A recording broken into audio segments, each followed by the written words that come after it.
The end is nigh, the end of the world, the destruction of all we know.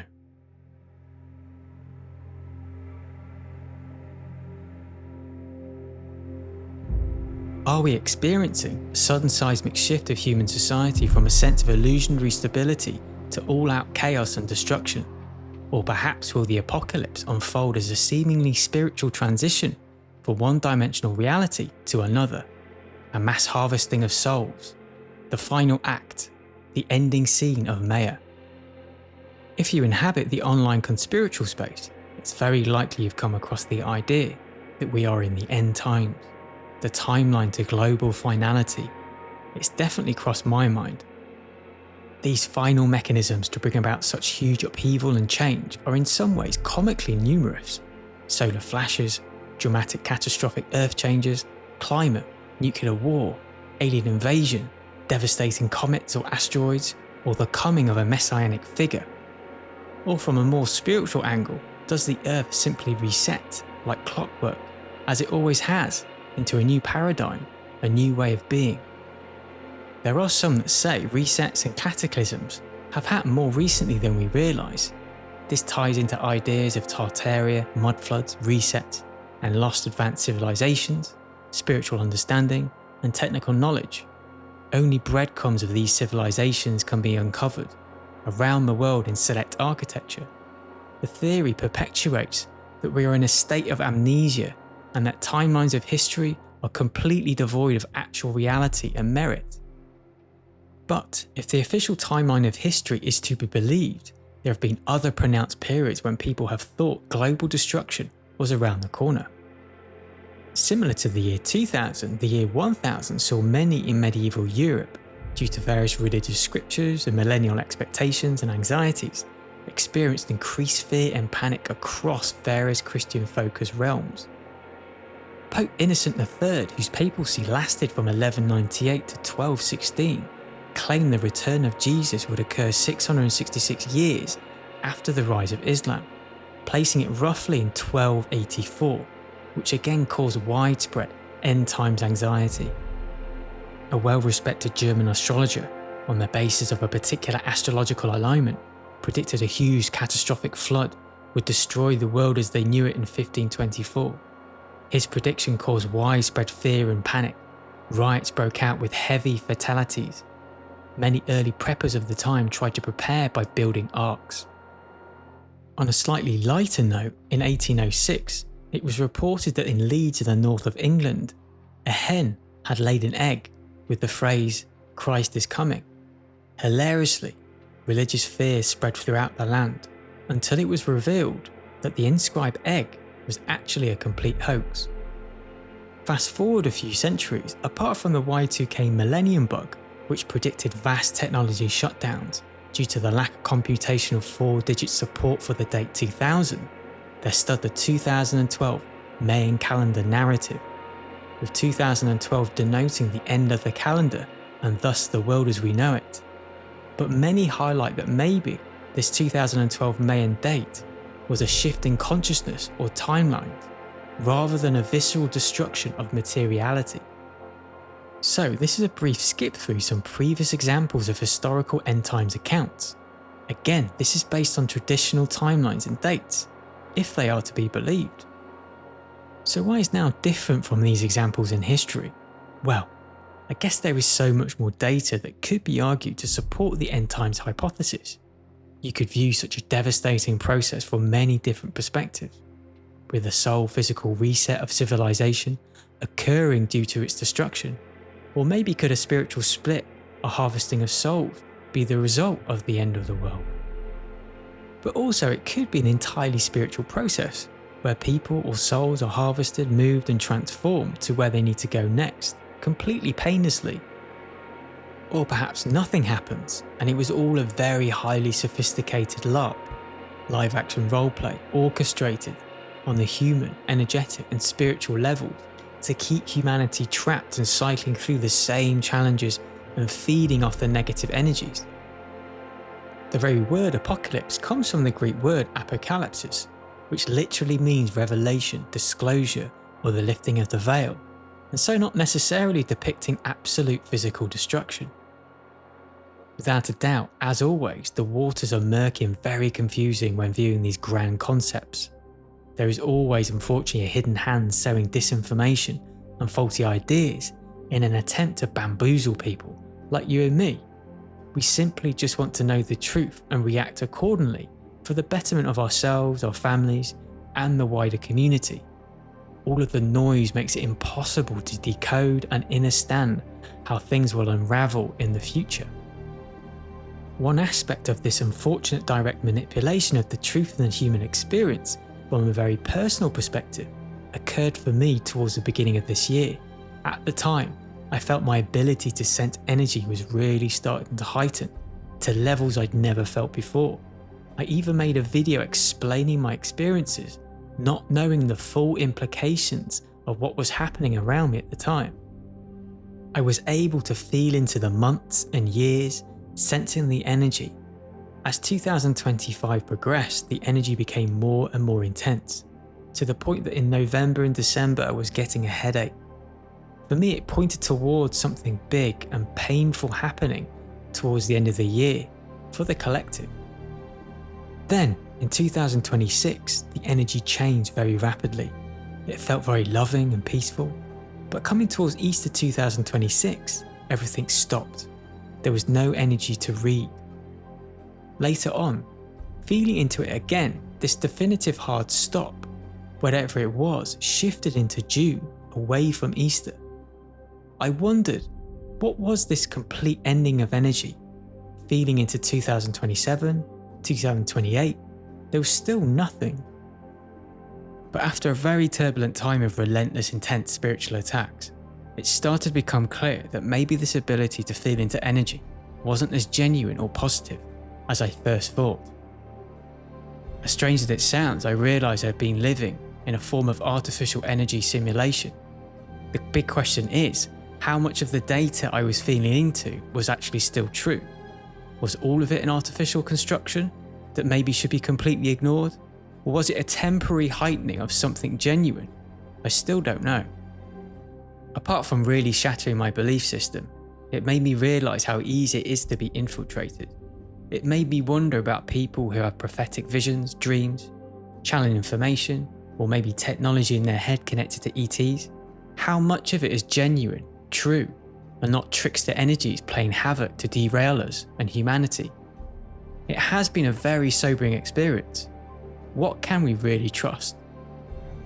I'm not completely ruling out everything, but I'm definitely more cautious than I ever have been when it comes to information like this, because it's important to be mindful when approaching these grand concepts, and maybe where the distortions could be coming from.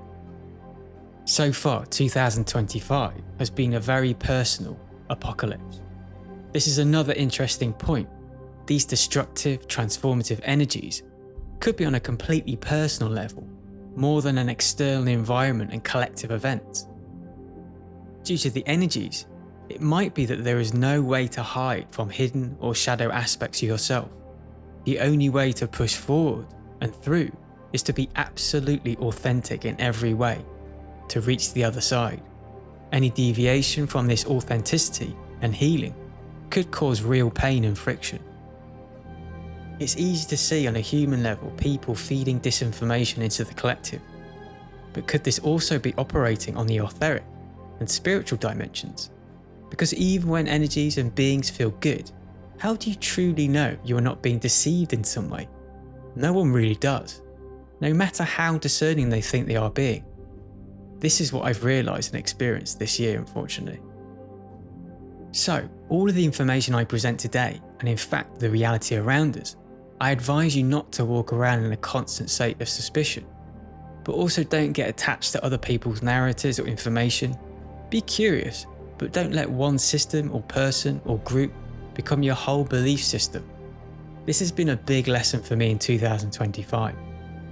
Now, more than ever, I think people need to look within and find answers. But I can sympathise this route of going within is so difficult sometimes. Having said that, going completely against my own advice, let's look externally at things and find some correlation and answers. Ross Coulthard. The new modern disclosure movement, for me personally, seems to be framing disclosure as a warning threat narrative. It ignores all that has come before, all the data, whistleblowers and experiences. Investigative journalist Ross Coulthard, who is part of News Nation, is very much ingrained with this new movement for disclosure. Here's what he had to say about future events and the people he has spoken to. That leads me to ask, there's been so much discussion of this date, 2027, and where the source of the information comes from, we don't know, but there have been some prominent spokespeople who have been involved with the UFO topic that have spoken about this date.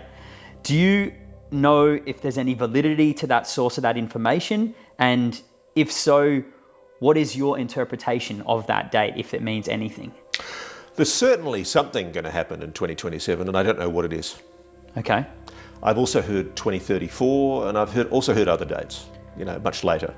But depends who you talk to. Some people say it's a pole reversal. Some people say it's an asteroid hitting the planet. Some people say it's AI reaching quantum, and then all of a sudden we lose the capacity to have control of our own computer systems. I have no idea. What I am aware of is that everybody's telling me we're on borrowed time. And I cannot begin to emphasize how serious a look I get when I say to people who are confiding in me, what's the timescale on this? And they're urging me to be urgent. They're saying to me, people need the right to know this. They have a right to know this. And I'm going, well, what are we talking about? And I feel like shaking these people and saying, for God's sake, just bloody tell me. And they are all constrained by their national security oaths. They want the public to know this. And this is why the President Trump, has a unique ability to literally flick a switch and force this to be revealed. And look, that might still happen. So from the mouths of these government contractors and insiders, this is as close as we're going to get concerning the government's opinion on the end times. Is there 100% truth in what is being told? Half truth or zero truth? Chris Bledsoe, the White Lady. Chris Bledsoe has gained much traction on the scene recently as an experiencer with a very fascinating story. Starting roughly back in 2007 with a young family and strong Christian beliefs, Chris has experienced financial hardships due to severe Crohn's disease. On a fishing trip, 3 large orbs appeared in the sky and took him away for an estimated 4 hours. When he returned, he realised he'd been healed. After this, Chris experienced constant strange activity around him, orbs and other strange encounters, including miraculous healings of people connected to him. He felt compelled to tell his story, but found it an uphill struggle when talking to the nuts and bolts aspects of the UFO community. He was also widely ostracised by his previous church community for dabbling with negative entities and demonic energies. Around 2012, during a deep period of depression, he was visited by a glowing, luminous feminine figure, whom he named the White Lady. She gave him an object, shaped like a pack of sausages, about a foot long and furry. Very strange. The lady told him he must communicate his story to people. He had to let people know that humanity would also have to contend with a huge deception and encourage people to align with good over evil. Her message was deeply rooted in spiritual challenges and that people need to concentrate on faith, healing, and positive personal transformation. There was no real mention of the specifics of this spiritual deception, but it was more a message of being prepared. The entity identified herself as being commonly known as Hathor, although she mentioned she'd been known by many other names throughout the ages, including maybe Fatima. Fatima was another being who was reported to have given Christian-specific messages to 3 young shepherd children in 1917 in Portugal. Looking into it, the messaging seems very much controlled by the Vatican, so I don't know how much of the information is true from the original transmission. But Hathor is an ancient Egyptian goddess of love, beauty, music, dance, motherhood and fertility. Hathor is considered the sun god Ra's wife and is also known as the Eye of Ra. In the mythology, she was also once suddenly transformed into a fierce lioness, a protector, an avenger, to punish humanity for becoming too bloodthirsty. Chris Bledsoe continues to have experiences on a weekly basis. Many of the entities he encounters look like a mix between greys and humans. In fact, I saw a post on Facebook about the recent 2025 Contact in the Desert event, where Bledsoe led a skywatch. It sounds like they had some powerful sightings. Although there were conflicting reports, he was also pictured returning to a private plane after the event. Make of that what you will.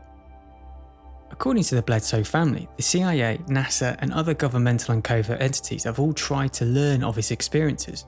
One individual, known as Tim Taylor, who seems to have some official connections, showed the family a National Reconnaissance Office mission patch which depicts a woman, maybe the lady in white, holding a fireball which could be linked to symbolise the sun or solar energy. One aspect of Chris's story that piqued my interest was the guidance he was given to share, which can be found in his book, UFO of God. When the red star of Regulus aligns just before the dawn in the gaze of the Sphinx, a new knowledge shall come into the world. From what he understands, this is around Easter 2026, based on calculations performed by someone at NASA who advised the Bledsoes of the celestial timings. This is fascinating because the Sphinx faces the horizon and is orientated almost exactly due east, so it gazes upon stars like Regulus as they rise. Regulus is one of the royal stars, part of the Leo constellation, and is the brightest of the stars. More specifically, it is seen as the heart of the lion. There are many who have said the original Sphinx has been altered and modified over the eons, with the original actually being a complete lion rather than a lion's body, with a human figurehead as it is now.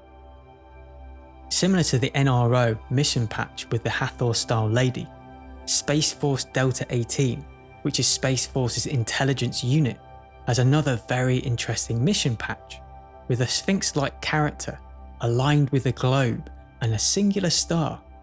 Could this be Regulus? This gets even more interesting with Edgar Cayce's prophecy for 2026. Edgar Cayce is known as the sleeping prophet, due to his ability to go into a deep trance and act as a pure channel, to provide people with practical advice on how to heal from illness and disease. But he was also used to answer ancient historical questions about civilizations such as Atlantis, and in this case, future prophecy. Cayce advised that in 2026 would usher in the discovery of a hidden chamber underneath the Sphinx. He is quoted as saying, "It holds the record of events that occurred in Atlantis since the time the Sphinx was built, as well as the achievements of this extraordinary civilization." End quote. Not only is it prophesied that it would grant a greater understanding of Atlantis, but also usher in the second coming of Christ, along with a deep spiritual knowledge and understanding of the origins of the human race. Another important connected story is the use of new radar technologies headed up by Italian and Scottish researchers who've claimed to have found an underground city and architecture stretching for 65,000 feet for around 2 kilometers. Could this be what Cayce prophesied? Or will there be more discoveries using these powerful technologies, specifically around the Sphinx? As you can see, there is a very revealing thread of information concerning Chris Bledsoe's experiences and how much it all interlinks with other data points. Edgar Cayce. As we've just touched upon Cayce's information, there is significantly more to his prophecies, including huge dramatic earth changes with disastrous earthquakes destroying major cities around the world, along with the sinking of various certain areas of continents. But inversely, new areas of land will rise up from the depths of the Atlantic and Pacific Oceans. There are many maps you can find on the internet that try to visualize some of Cayce's predictions. The sun. That big circle of bright light in the sky, the sun, provides light, heat, and life. It's supposed to represent the truth of all things. It's always given me comfort that the sun is absolute truth, in a reality of misconceptions. Now, unfortunately, I've even started to doubt the sun. is nothing sacred.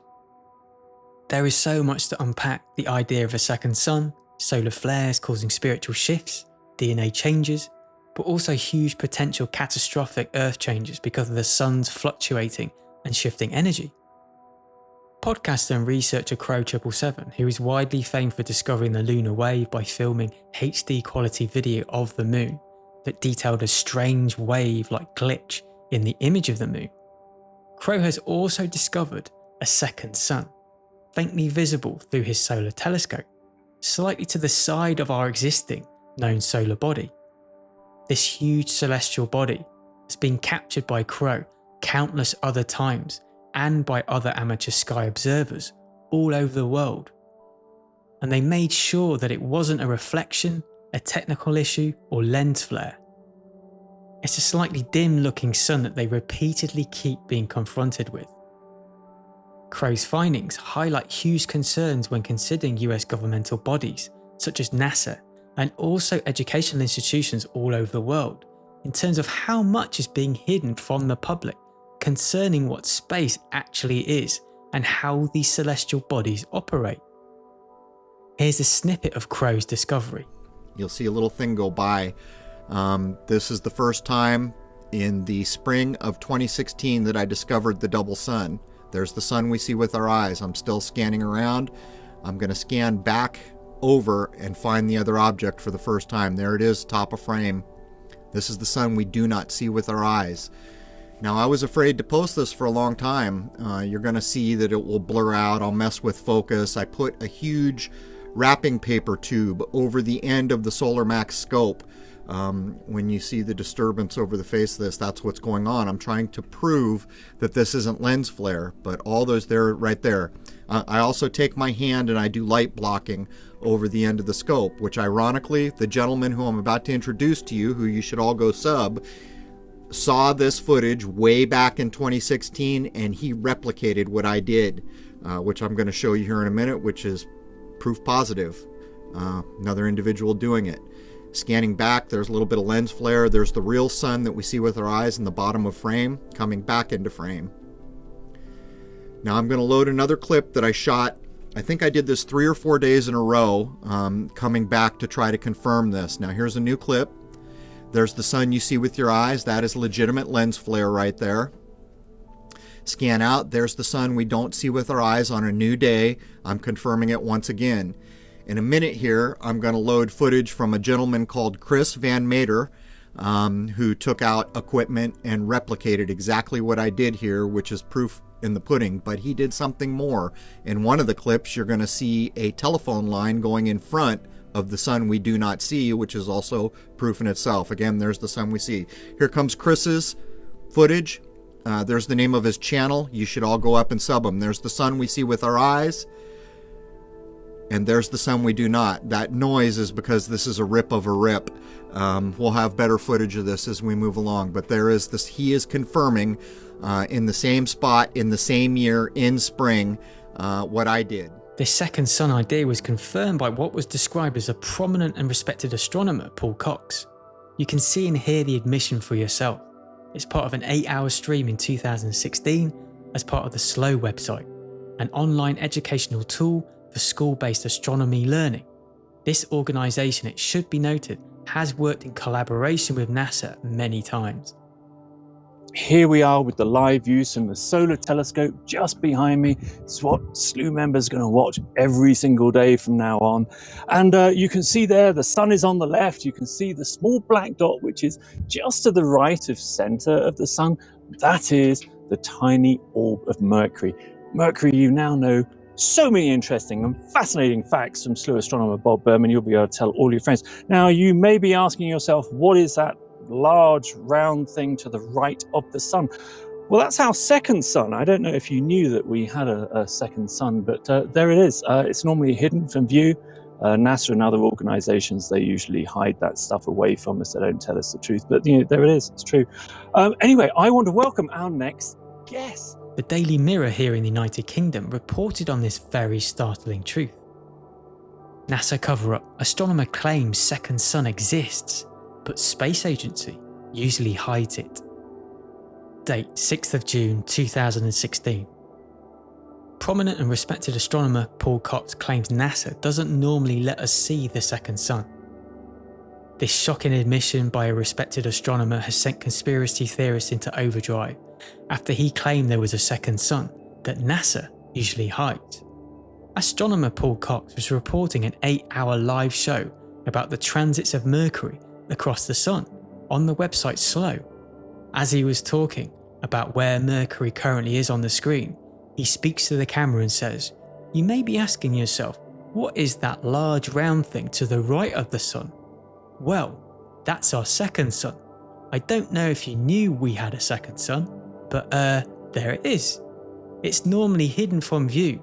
NASA and other organisations usually hide that stuff away from us. They don't tell us the truth. But there it is. It's true." Blogger Jacob Israel, who is not a conspiracy theorist but is looking into the existence of Nibiru, also known as Planet X, told the camera he was shocked. He said a very prominent astronomer from Slow basically came out while Mercury was doing its transit across the sun, and Paul Cox says clearly that we have two suns and mentions Nibiru and says NASA covers things up. I listened to it a couple of times. Could they be joking around?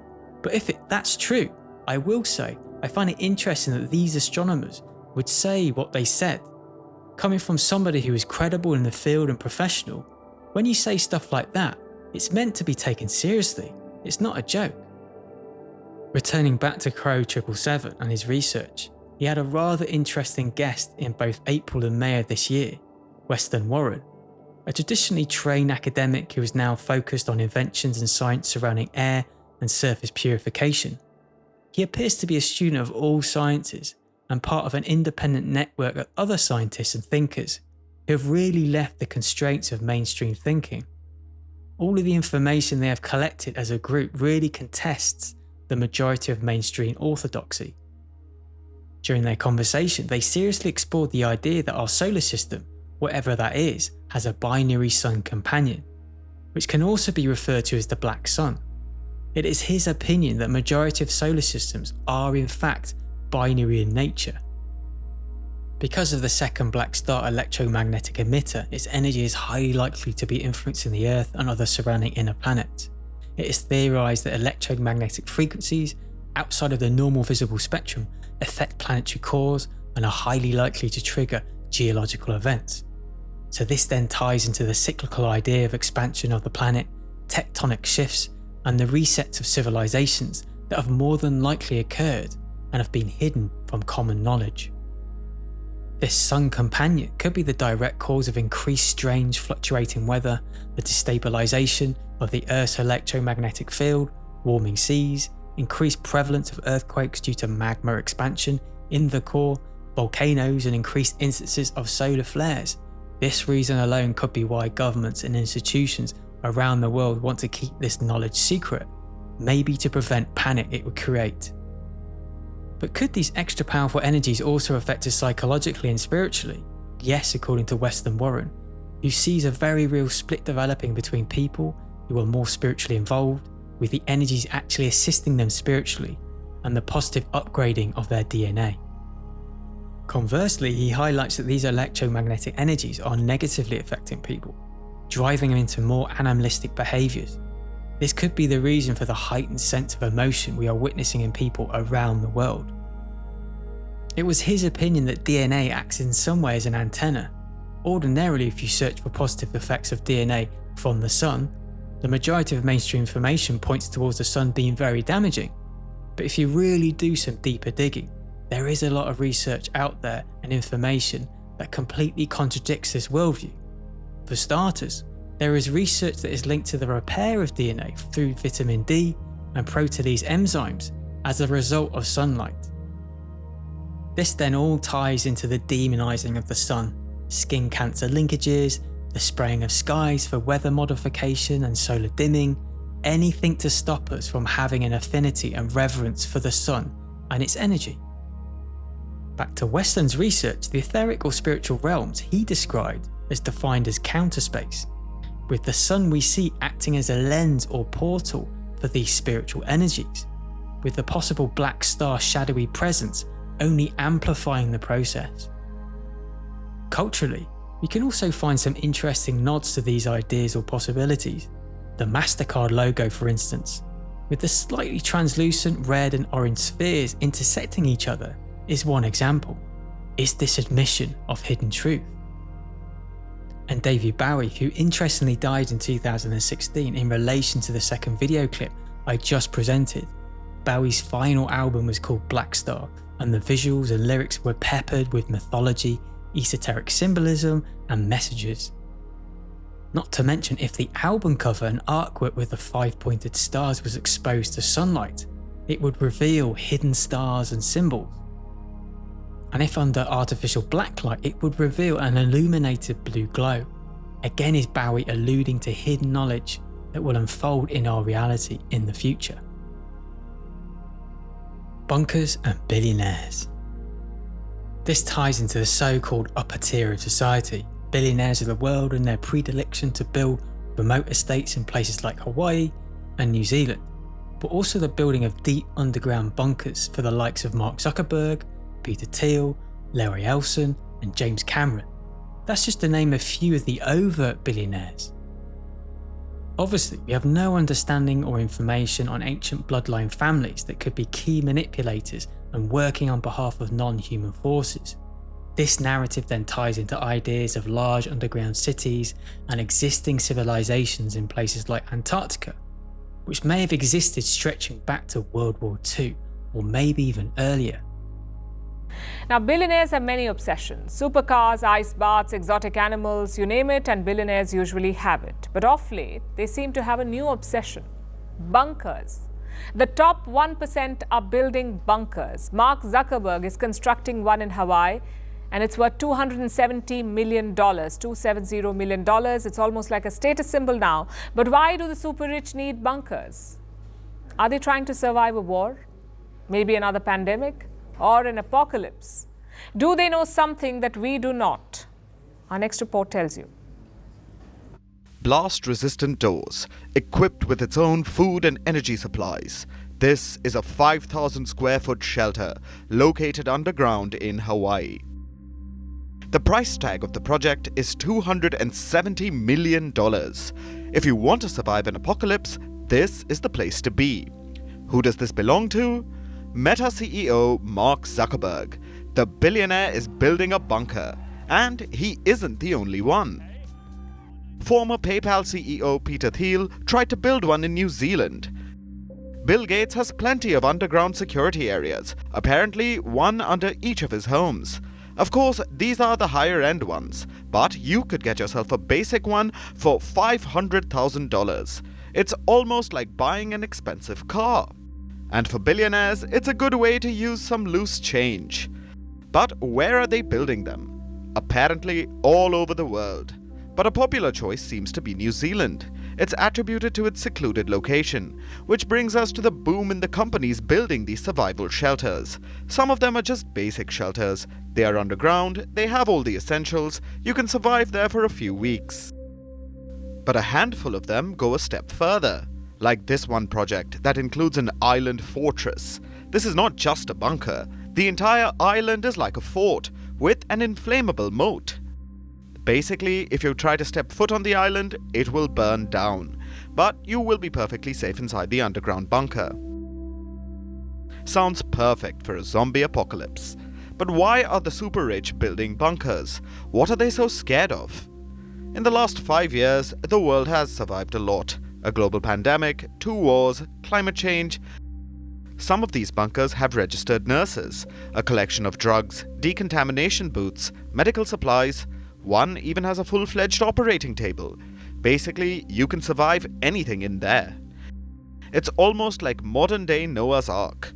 If you are in the bunker, you are likely to survive almost all catastrophes. But it's not for everyone, it's only for the chosen few. And here, Noah is not making the choice. The world's super rich are making it for themselves. But beneath all these underground bunkers lies a dark truth. It's that death is truly the great equalizer.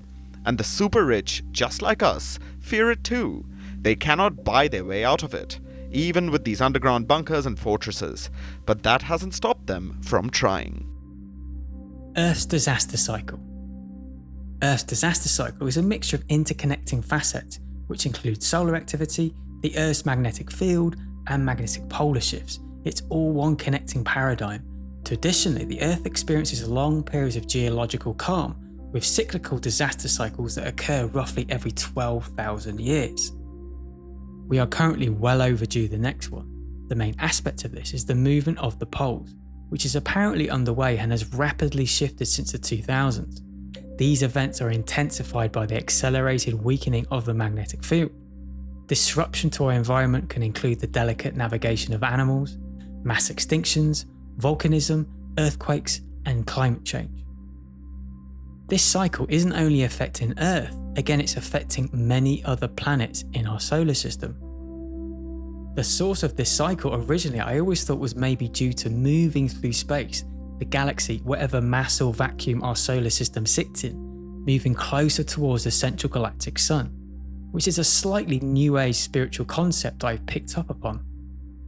But there are some who link it to a phenomenon called the galactic current sheet, which is a vast ripping electric and magnetic structure in the Milky Way that passes through the solar system every 12,000 years. But of course, we could also theorise from what we learned earlier and the connection to the second sun. Maybe it's this potential black star, binary star influence that's initiating these seismic shifts. Whatever the source, the effects all remain the same, with also the key aspect and addition of a potential micronova or a coronal mass ejection of the sun. Due to the weakened Earth's magnetic field, our very fragile electrical grid would be rendered useless and unrepairable. Geologically, the effects of the sun's sudden huge energy blast would further influence and deeply affect the Earth's crusts and interconnecting disaster elements.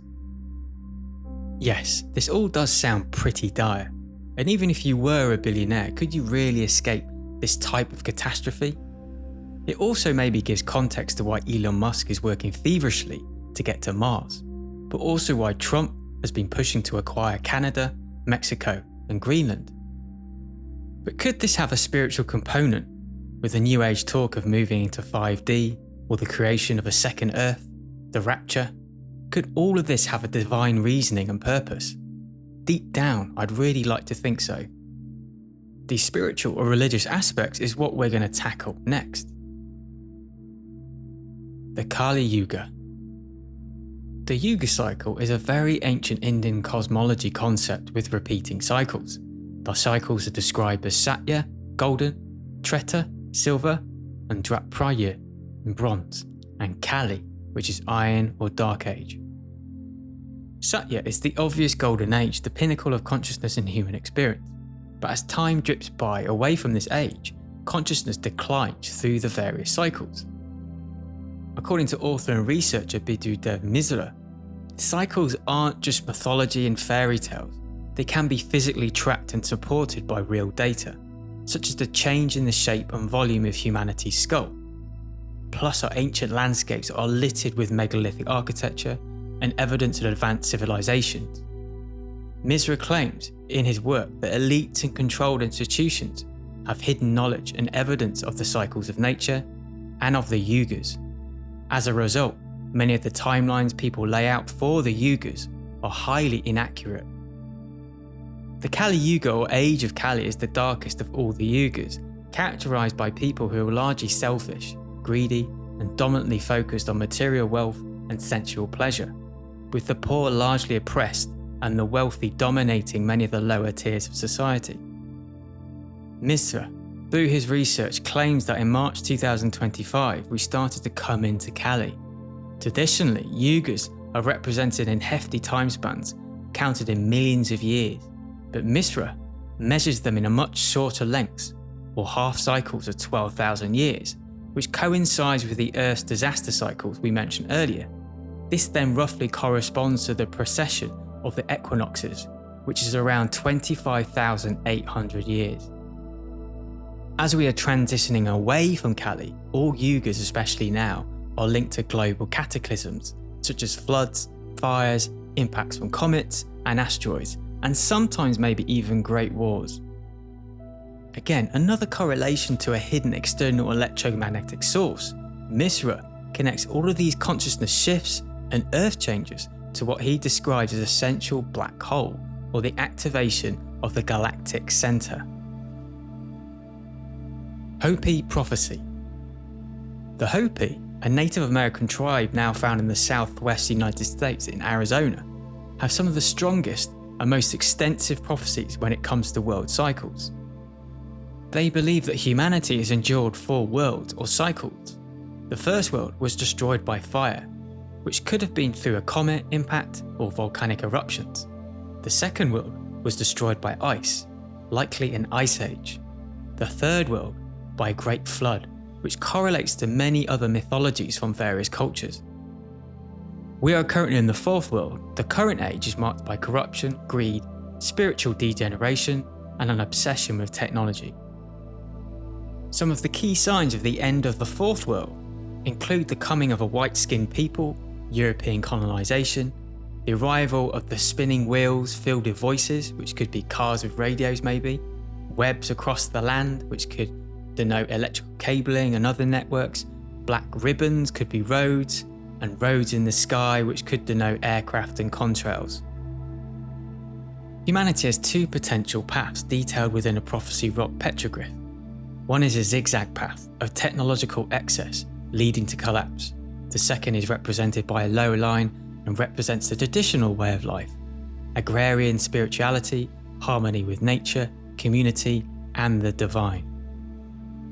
When these destructive resets have occurred, the Hopi have been taken down into underground areas by the Ant people, who nurtured and fed the Hopi while the earth was undergoing its changes. They were given these prophecies to pass down orally and to prepare the Hopis for the end of the fourth world. The end of the fourth world will be known by a series of key prophetic signs, which include cobwebs in the sky, contrails or chemtrails, then the blue star Kachina will appear. This could be read as a comet, or if you're thinking out of the box, intelligent plasma consciousness, angels, or maybe even an ET or interdimensional craft. Then the red star Kachina will carry out the destruction.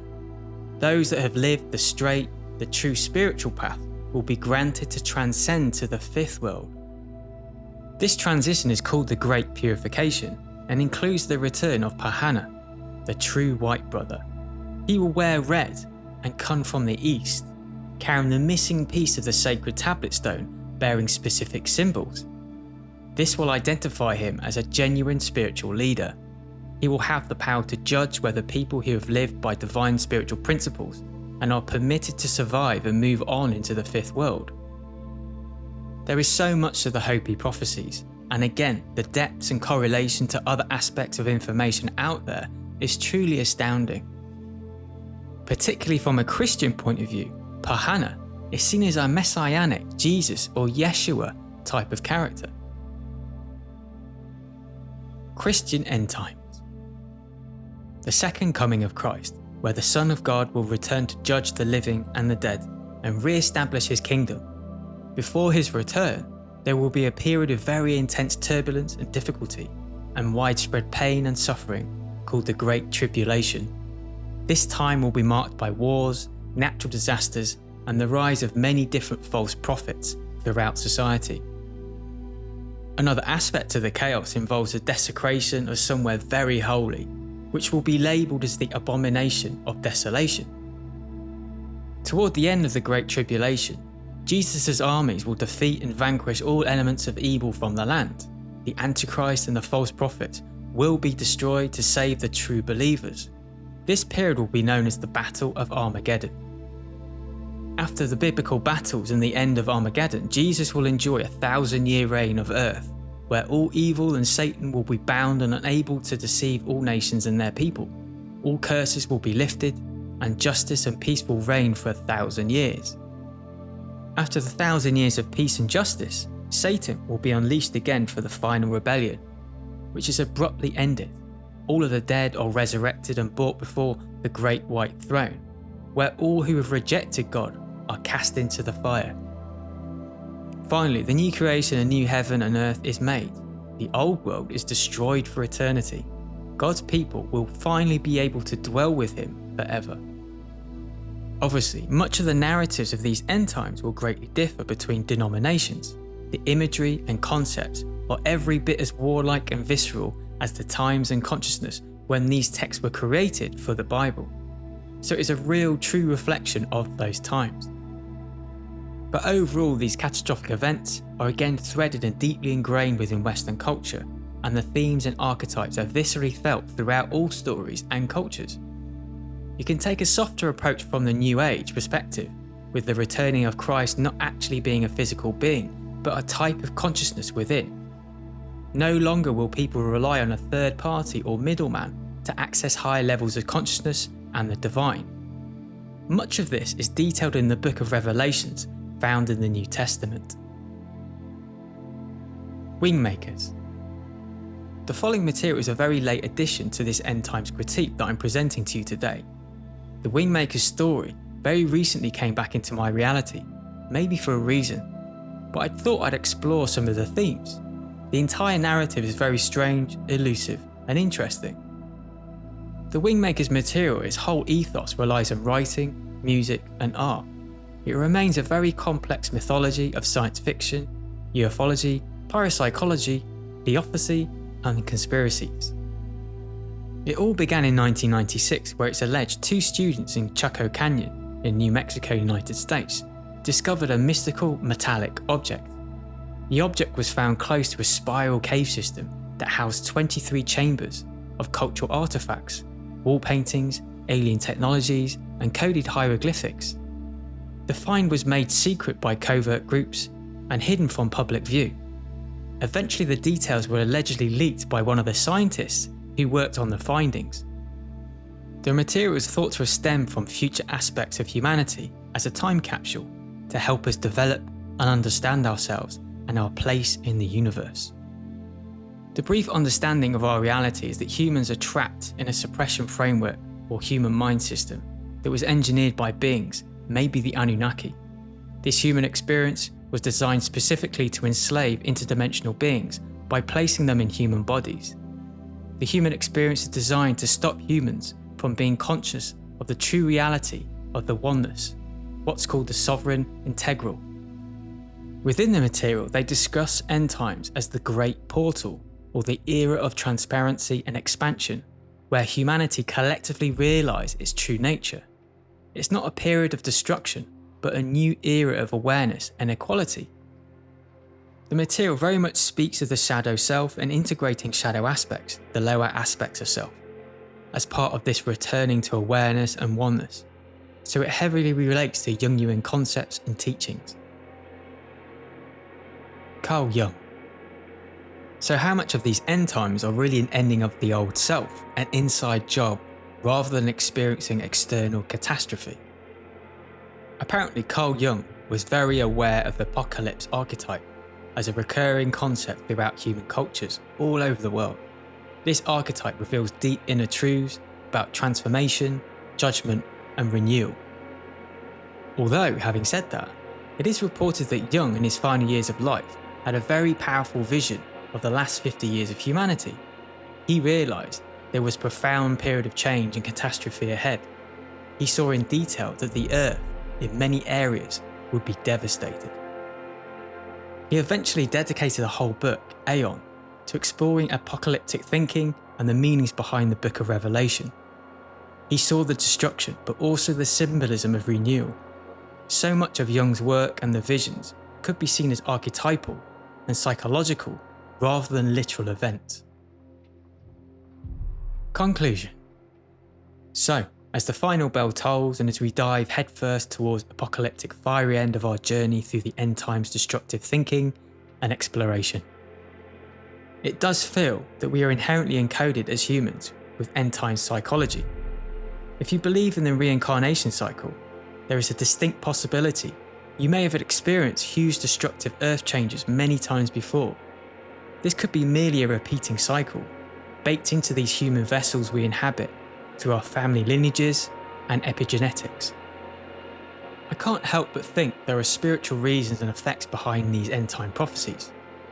Maybe this transformation of self will be mentally painful, but not physically.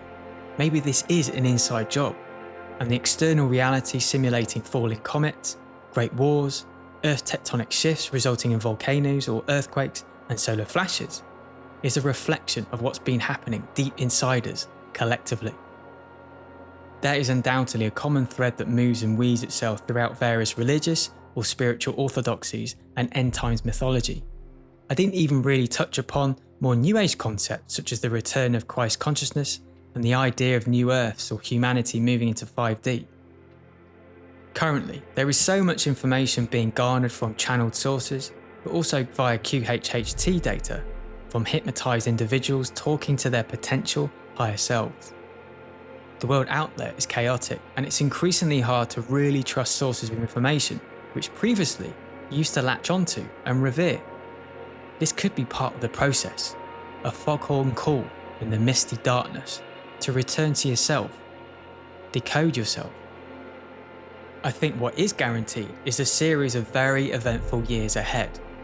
How all this unfolds in our personal experiences and the wider collective human experience remains to be seen. Thanks so much for joining me. Till next time, bye bye.